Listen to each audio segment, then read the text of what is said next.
Thank you, Mr Deputy Speaker. I stand here to remind people in this House of the complexity of the aged care system. I don't know how many on the other side of the House have been to visit their local aged care facilities, but I have been to visit almost all of mine in my electorate. I'm sure that those on the other side have as well, because they're very important facilities that, as a Member of Parliament, I feel very responsible for.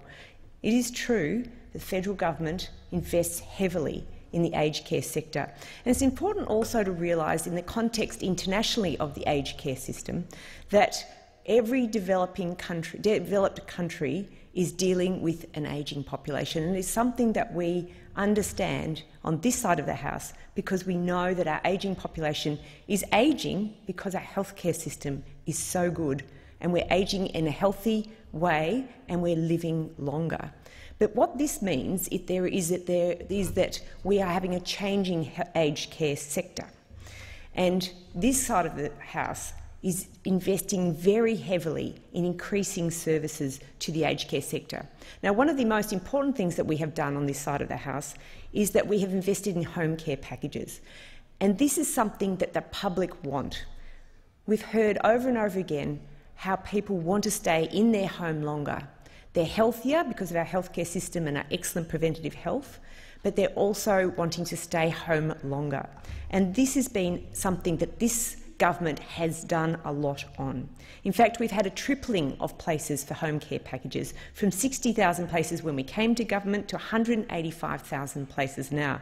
This is something very welcomed by my constituents. But the other side of the coin is that with an ageing population, we are seeing a more rapidly ageing population in aged care facilities because people are staying home longer. This is actually a good thing and something to be celebrated.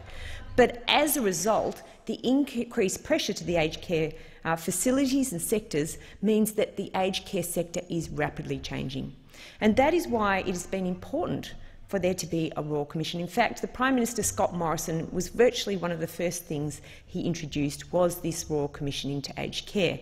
And as the Minister for Health has just said, it's our commission and it's our passion. And that is because we understand how important our senior citizens are to our community. They've worked hard to build our country, and they deserve a good end of life as they grow older. And what I would say is I believe the other side has been very misleading with regards to the fatalities that have occurred during COVID. Each and every fatality is an enormous tragedy. And I know that there are 653 families who are mourning the loss of a loved one from COVID in aged care facilities. But it is misleading to say that our response has been insufficient with regards to the COVID pandemic. Let me be very clear about this. There have been as many, if not more, healthcare workers infected by COVID as aged care workers, and yet we do not hear people saying the healthcare sector is broken. The difference between the two is that older Australians are the ones who unfortunately are at greater risk of fatality. We know that when COVID becomes a very high level of community transmission, that's when it gets into these facilities, whether it's aged care facilities or healthcare facilities.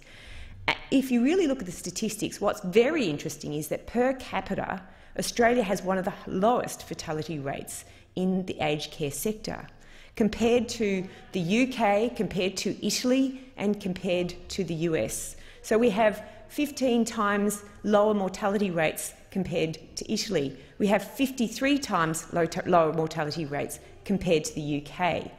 And that is because we had a very rapid response to the COVID crisis with a national COVID plan, increased investment in PPE and huge amounts of resources being thrown at the problem to make sure that we could protect our vulnerable citizens. I'm very proud to be of a Morrison government that cares and supports our older citizens. And it's misleading to say that there hasn't been a plan. There has been a plan, and you can go on the website and have a look for yourself. And as the Minister for Health has said, it has been revised many times through COVID.